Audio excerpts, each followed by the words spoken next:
High আমার বন্ধুরা, কেমন আছো সবাই? ভালো আছো? আমার নাম সীতা। আমি হাসাই তোমাদের সাথে হাসি। আমার চ্যানেলের নাম সীতা কার্টুন। লাইক করো আমাকে, ফলো করো বন্ধুরা। তোমরা আরো নতুন নতুন কার্টুন দেখতে পাও সবার আগে। হাই বন্ধুরা, তোমরা সবাই কেমন আছো? সবাই ভালো আছো? আমি তোমাদের সাথে কিছু কথা শেয়ার করতে চাই। আমি জানি তোমাদের লাইফে কাজে আসবে না, কিন্তু সময়ে অনেক কাজে আসবে। আমি যেটা বলছি একটু সময় দিয়ে শুনবে। তোমরা কি ব্যবসা করতে চাও?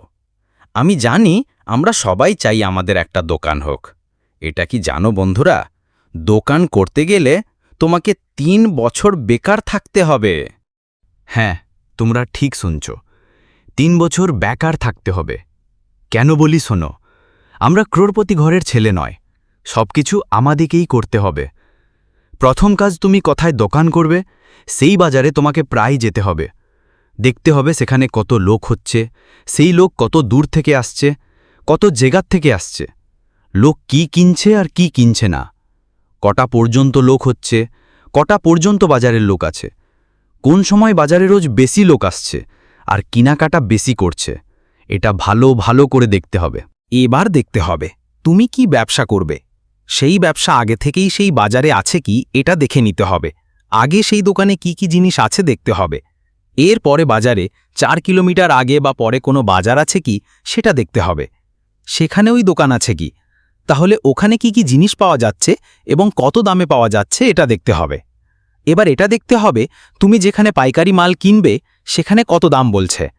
তুমি যেখানে দোকান করবে আগে যাদের দোকান আছে তাদের চেয়ে কত দামে ডিসকাউন্ট তুমি দিতে পারবে, ওটা পাইকারি দোকানে দেখতে হবে তোমাকে।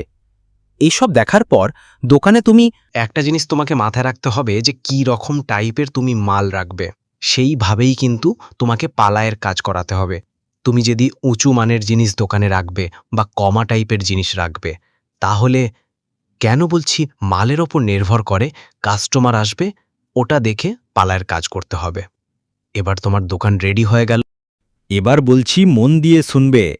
দোকানে অনেক মাল করবে না, কারণ সবসময় দেখবে প্রথমে দোকান করলে কি হয়, দোকানে যেই জিনিস তুমি রাখবে কাস্টমার সেই জিনিস খুঁজবেই না, তার উল্টো খুঁজবে, ঠিক যেটা দোকানে থাকবে না সেটা।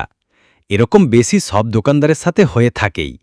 তাই যখন কিছু জিনিস খুঁজছে কাস্টমার, কিন্তু তোমার কাছে তখন সেই জিনিসটা নেই, তখন বলবে কালকে এসে নিয়ে যাবে, আমি এনে রাখব। তখন দেখবে কাস্টমার বলবে আবার কালকে কে বাজারে এসবে, আমার আজকে যাই তো। তখন তুমি বলবে একটা চা খাবে, তখন দেখবে কাস্টমার কালকে ঠিকই এসে যাবে। তখন বলবে কাস্টমার বলবে ছিল না তো কি হয়েছে, আমার জন্য তো এনে দিয়েছে। তখন তুমি বুঝে যাবে এটা চাই কাস্টমারের। সব সময় মনে রাখতে হবে তোমার যত প্রবলেম থাকুক না কেন কাস্টমারের সাথে হেসে কথা বলতে হবেই। এটা ভালোভাবে শোনো। যেদিন দোকান ওপেনিং করবে দোকানের কিচ্ছু অ্যাড করবে না, আর ডিসকাউন্ট কথাটাও কাস্টমারের সামনে তুলবে না। কাস্টমারকে বলবে আমি সব থেকে কম দামে দিচ্ছি। কেন বলছি শোনো, আগে বলেছি যেই জিনিসটা থাকবে না সেই জিনিসটা খুঁজবে কাস্টমার, তখন তো তোমার কাছে মাল থাকবে না, তখন তুমি এত ভিড়ে মাল দিবে কি করে, আর বোঝাতেও পারবে না কাস্টমার কি চাইছে।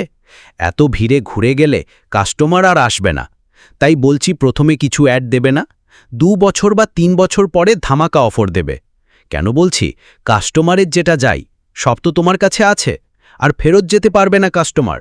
জানে তোমার কাছে কি জিনিস আছে আর ভালো জিনিস আছে।